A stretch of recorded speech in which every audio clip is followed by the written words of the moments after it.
On the 6th of February 1977, Colin Quincy set out on one of the sea's courageous ventures, to row against the prevailing currents and wind from the Hokianga harbour in the north of New Zealand to Queensland in Australia.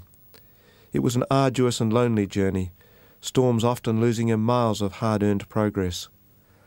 The Tasman Trespasser, a flat-bottomed open dory built for the journey and exhibited now at Hobson Wharf, was his labour and his love for the journey. Colin talks to us about Tasman Trespasser and his epic undertaking. You know, people ask, would I do the trip again? Which is really, was it worth doing?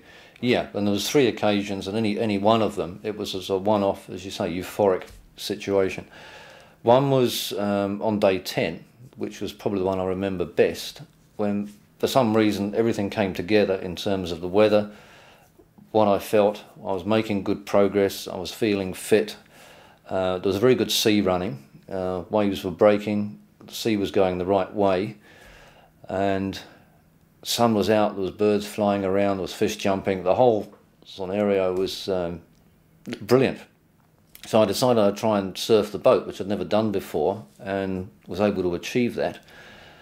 And at the time I was trying to get the boat surfing, over the radio I was listening to came the tune Wipeout, and that sort of capped the whole thing off. And so for about 3 or 4 minutes I was sort of blazing down the waves, surfing with the music going, and there's the sky, the blue, the birds, the orange, the whole thing was absolutely fabulous. And I sort of remember after it was all over, just sitting and it was like on a high, absolutely.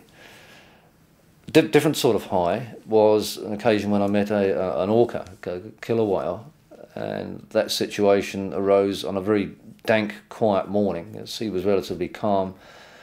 I've been trying to row all night, but hadn't been feeling that good. So I was pretty tired. Woke up in the morning, I heard the sound of the whale blowing and wondered what it was. Spotted the whale about 50 feet away from the boat. It just sort of surfaced, and my immediate reaction was to panic. So I tried to row away from him, or her. That was a him, as it turned out subsequently, which was absolutely stupid because my maximum speed was 2 knots and an orca can do 30 without sort of any trouble at all. So having realised the stupidity of that, I then lashed down everything in the boat, and I was still panicking a bit. I thought, well, there's nothing I can do about this, I might as well enjoy it. And for about sort of 20 minutes or so, the orca circled round the boat, and I just sat there, and I looked him in the eye, and he looked me in the eye. And it was a fairly unique experience. He came within about 20 feet of the boat, and that's really close. He would have been about 30 feet long, I suppose. So it wasn't frightening at all. It was a situation where there's nothing I can do about this. Let's revel in it. And I did. The third occasion was a thunderstorm. This again was in the middle of the night, and a weird sort of meteorological situation in so much as the sea was fairly flat. There was a very strong wind and a violent thunderstorm going on right above. So I was scooting across the top of the water very quickly and making very good progress to Australia. I was probably doing about sort of 5 knots, which was incredibly fast, with the water beating down on the boat and the sea, and it was like gliding across a big shag pile carpet because the rain was so heavy it was throwing up the water, and with the lightning going on as well, it was very different. That was just such an amazing situation to be in. I wasn't scared at all. That was just sort of out of sight, off the wall stuff, and hey, let's enjoy it. Yeah. All right. Well, now can we talk about the practicalities? You were at sea for how long? 63 days. And you had to eat and sleep and right. all sorts of Go to the loo. Yes. Yeah. Can you talk about how you did those, just in broad terms? All right. Food. As far as food was concerned, we did a lot of very careful research on that before I went, in terms of working out how many, I think the correct term's kilojoules of energy I'd burn up in each day.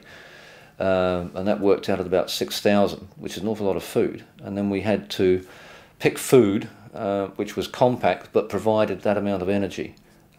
Having done that, we packed it all up into individual portions, then into meals, then into a day's food, and it was all labelled, so it made it very simple for me, once I was out there, to just get a packet out, the day's food, then a meal.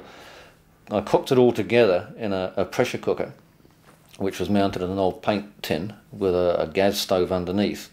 So mealtime was get the plastic bags out, put it all in the pot, put as much seawater in as I needed, put the lid on, light the stove for whatever, 5-10 minutes, and then I used to eat straight out of the pressure cooker, and it was, you know, just providing energy. I wasn't too fussed about what it tasted like. Afterwards, fill the pressure cooker up with salt water, put the lid back on, and it washed up itself. So before the next meal, just tip the water out and it was clean, and away we go.